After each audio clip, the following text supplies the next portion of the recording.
Welcome back to my mental health and crime channel. My name is Huda London. This is all my thoughts, my speculations, and my opinion. This is the case of the Idaho 4. May the victims rest in peace.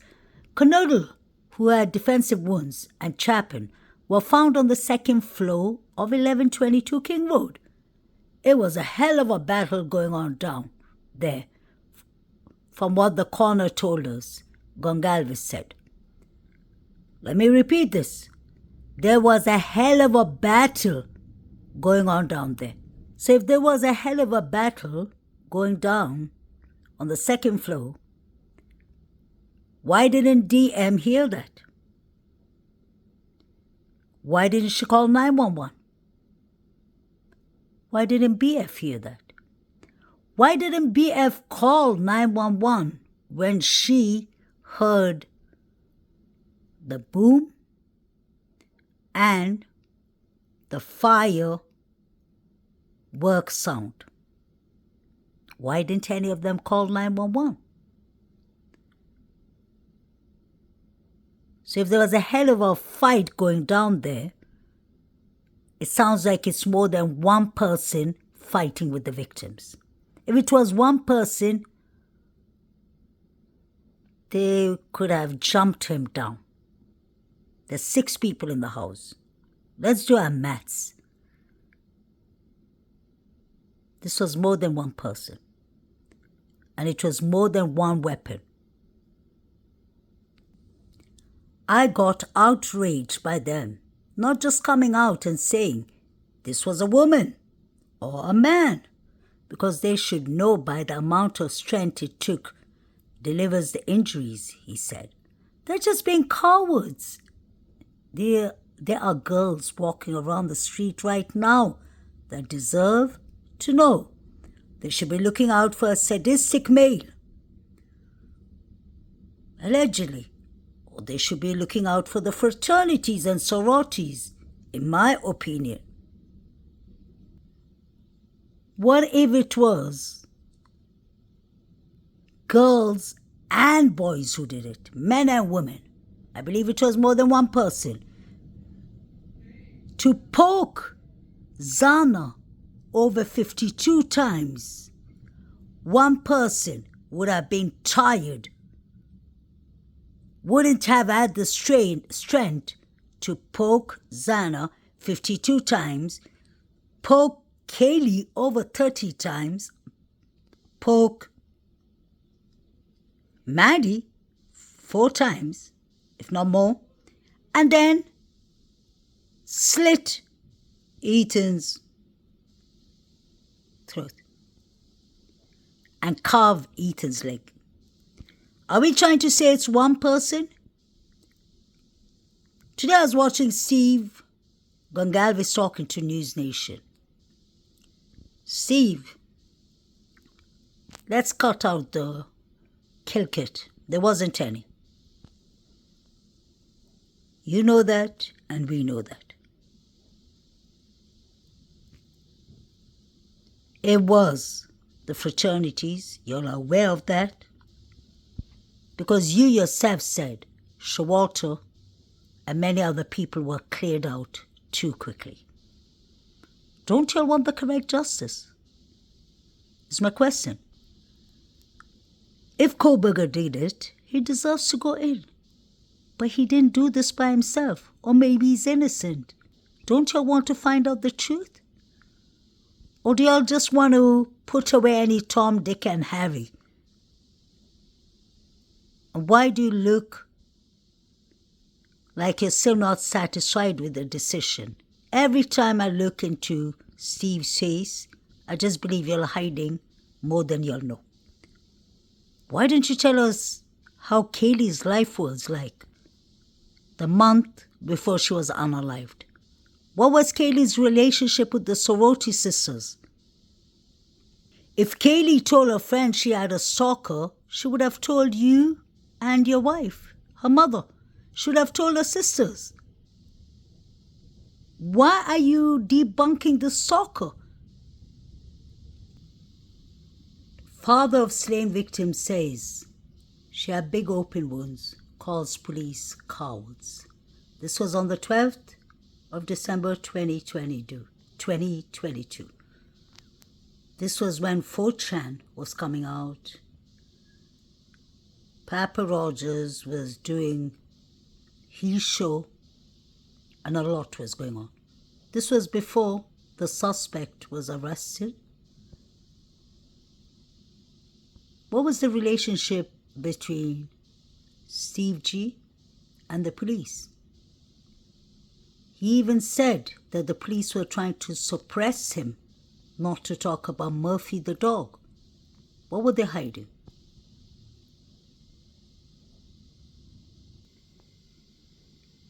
Pay attention to where Zana is standing. Right in front of DM's room. So if she met Koberger face to face,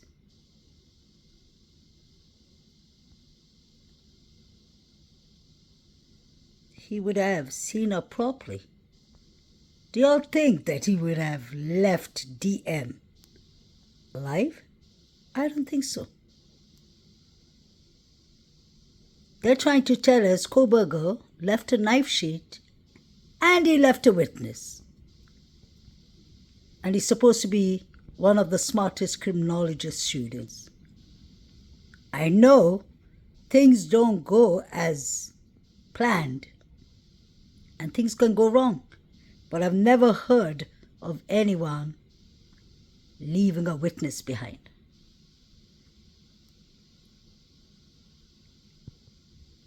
DM opened the door 3 times, according to her. Heard all the noises, heard Kaylee playing with her dog, heard someone saying, "I'm here to help." And she wasn't scared to open her door 3 times. Where does that happen? Not even in movies does that happen. I believe Zana and Ethan were chilling and they got attacked. Somebody could have been waiting for them inside the house, or somebody could have come barging inside the house, a group, like the frats. We could hear all the noises. We could hear all the fights. Like Steve said, Steve Gongalves said there was a hell of a fight upstairs.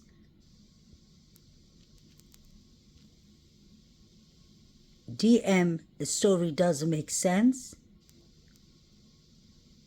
She didn't call 911, but she's earned $102,000. $102,000. Very interesting. Very interesting. Another example. Maddie standing in front of DM's door. Just trying to show you how close BF and Koberger came to each other. And yet he did not touch her. Something's not right. Make this make sense. I've always focused on Jack Showalter. There's a reason. In fact, there's 10,000 reasons to why I keep on focusing on him. I've spoken about him over 50 times or made over 100 clips just for Showalter. Look at his eye, please. Look at the cut on his eye. He can barely open his right eye. Look at his mouth, his lips. And please pay attention to his jacket. What does Showalter have in his jacket? Could it be the weapon that was used on Kaylee, is my question. Yes, I said it. Did Showalter use that? Why would he need to be carrying a weapon like that? What kind of weapon is this? Showalter is the one I've always said was never escorting the girls. Who escorts somebody and then you ditch the person?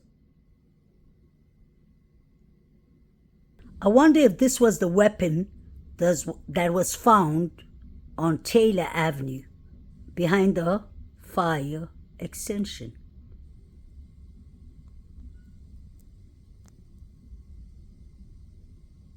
I'll try and find that clip. It's the same clip that shout out to Chaos Sector. They played it for my channel. It is the one with the fire extension where allegedly Maddie's black coat was found.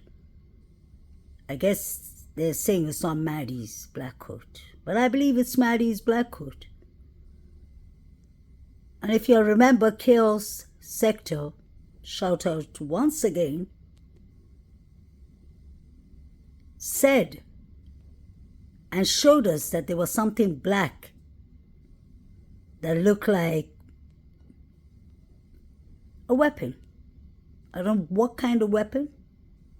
And I wonder if this thing, this item in Showalter's pocket could have been what was found at the fire extension. What do you think? I can picture Maddie being chased towards Taylor Avenue and something happening there. Because there are many people around Taylor Avenue. They were hiding in the bushes, and I've shown you all that plenty of times. My subscribers have seen that. We may agree or disagree if those are just shadows, but there are people behind the bushes. The Banfield boys, Taylor Parkhill, was keeping on looking in the bushes. So was Ethan Knight. And so was Peter Reagan. Why did they keep on looking into the bushes? Because they were trying to give signals to the people in the bushes to hide themselves. Wonder where Showalter was. Was he inside 1122 King Road when the Banfield stop was going on? Where were you, Showalter? I personally believe Showalter came for revenge.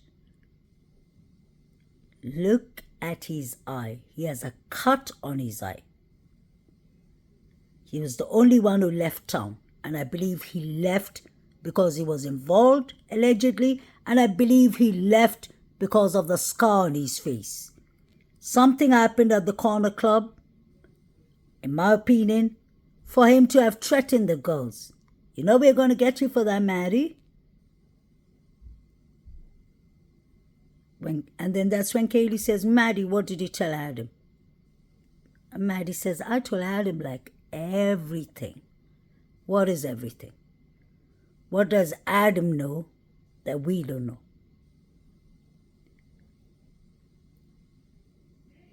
Showalter did not order food. Showalter was texting people. He was playing with his phone. He was trying to read Kaylee's phone.